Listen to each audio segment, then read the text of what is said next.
Ever wondered how financial freedom feels like or what it takes to achieve it? Well, today we're going to explore exactly that. We're delving into the concept of financial freedom and how you can reach it. Our guide for this journey is the book Rich Dad's Cashflow Quadrant, a treasure trove of insights into the world of finance.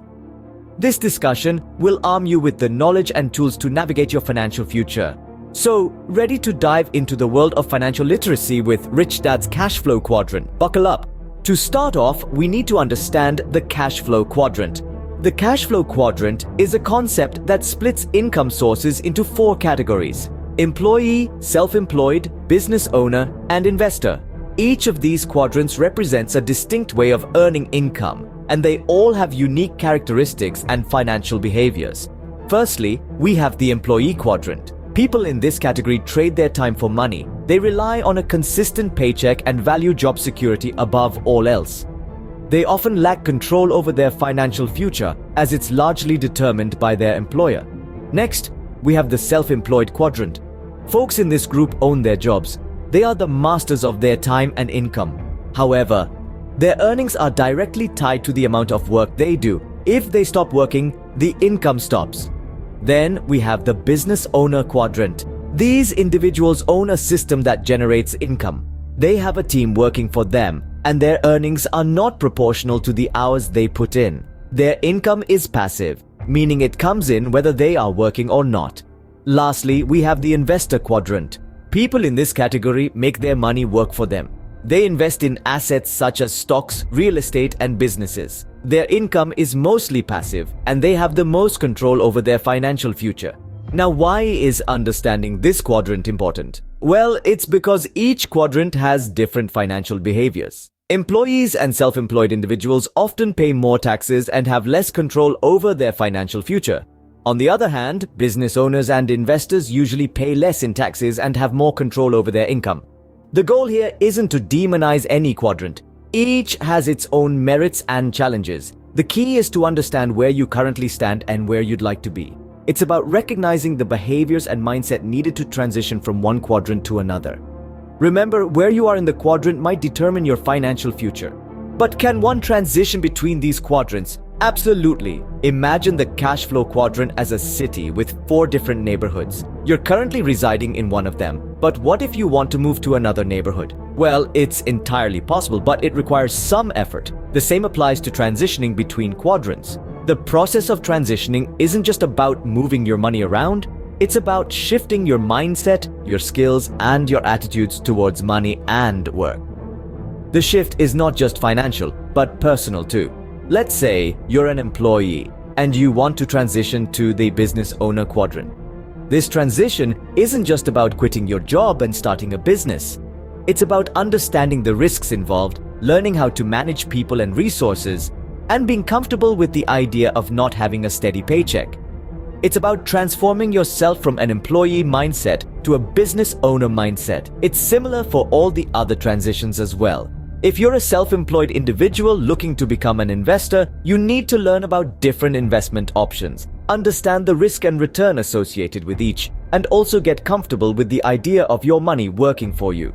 The common thread in all these transitions is the importance of financial education and personal development. Without understanding the financial systems, money management, and investment strategies, moving between quadrants can be risky and unfruitful. But it's not just about financial knowledge. It's also about developing the right attitudes, skills, and mindset. Being a business owner requires leadership skills. Being an investor requires patience and risk-taking ability. So yes, transitioning between quadrants is possible, but it's not a simple switch. It's a journey of personal and financial growth. It's about learning, growing, and transforming yourself. And remember, there's no one-size-fits-all approach here. What works for one person might not work for another. The key is to find your own path, your own rhythm, and your own style.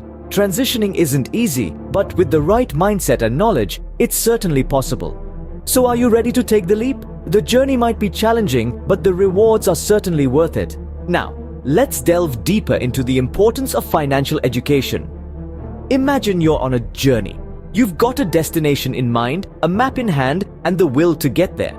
But what if you can't understand the map? What if the map is in a language you can't comprehend? That journey, dear friends, is the journey to financial freedom, and the map is the world of finance. Financial education is the key that unlocks this map. It's the compass that guides us through the complex maze of income, expenses, assets, and liabilities. It's the flashlight that illuminates the dark corners of investments, taxes, and retirement planning. Without financial education, we're like explorers without a compass, sailors without a map. So why is financial education so crucial? For one, it empowers us to make informed decisions. Instead of relying on hearsay or conjecture, we can make choices based on solid facts and figures. We can assess the potential risks and rewards of an investment. We can plan for the future with the confidence, knowing that we've done our homework. Financial education also enables us to understand the language of money. Terms like equity, dividends, capital gains, inflation. They're not just buzzwords. They're the building blocks of our financial lives. By understanding these terms, we can participate in conversations about money, ask the right questions, and make decisions that align with our financial goals. Moreover, financial education fosters self-reliance. It equips us with the tools and skills to manage our money effectively. We're no longer at the mercy of financial advisors or investment gurus. We can take control of our financial destiny, chart our own course, and steer our ship towards the shores of financial freedom. But perhaps the most important thing about financial education is that it's not just about money. It's about freedom. The freedom to make choices. The freedom to live life on our terms. The freedom to dream and to turn those dreams into reality. Financial education isn't just about money. It's about freedom. The freedom to make choices. So, how can you move towards financial freedom? Let's delve into some actionable steps that can pave the way to your financial freedom. Firstly, consider investing in your financial education. Just like any other skill, understanding money and how it works is pivotal. You can't expect to play the financial game well if you don't know the rules. This could mean reading books, attending seminars, or even taking online courses. The goal is to broaden your understanding of money, investments, and financial markets. Next, consider starting a business. Now, this doesn't mean you have to quit your job tomorrow and dive headfirst into entrepreneurship. You can start with a side business. This could be something you're passionate about or an opportunity you've identified in the market. The point is to create an additional income stream that can grow over time and potentially become your primary source of income. Another step towards financial freedom is diversifying your income streams. Don't put all your eggs in one basket. Spread your income sources. This could mean having a full-time job, a part-time gig, and an investment portfolio. The more diverse your income sources are, the more financially secure you'll be. Here's another tip: avoid bad debt. Yes, not all debt is bad. Good debt is when you borrow to invest and create more wealth. Bad debt is when you borrow to consume. So steer clear of bad debt and use good debt to your advantage. Lastly, always have a financial plan. This is your roadmap to financial freedom. It should outline your financial goals, strategies to achieve them, and a timeline for your achievements. It should be flexible, allowing for adjustments as your financial situation evolves. Remember, the journey to financial freedom is a marathon, not a sprint. So brace yourself, stay committed, and keep learning. With patience and persistence, you can navigate the path to financial freedom and ultimately achieve your financial goals. We've covered a lot of ground today, haven't we? We journeyed through the vast landscape of financial freedom, guided by the insights from the book Rich Dad's Cashflow Quadrant.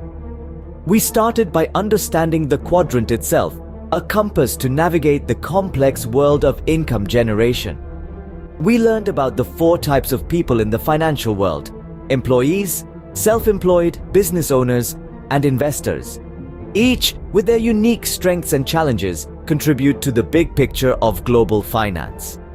Then, we explored how to transition between these quadrants.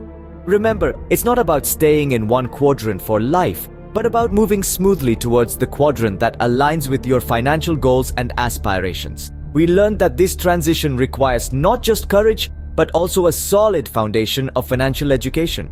And speaking of financial education, we delved into its importance. We talked about how it's not just about knowing how to make money, but also about understanding how to manage, invest, and multiply it.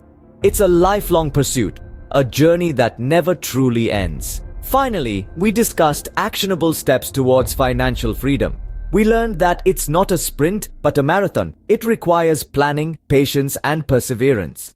It's about setting financial goals, creating a budget, investing wisely, and continuously educating oneself.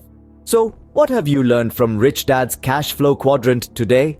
Share your thoughts and continue the journey towards financial freedom. Until next time, keep learning and growing.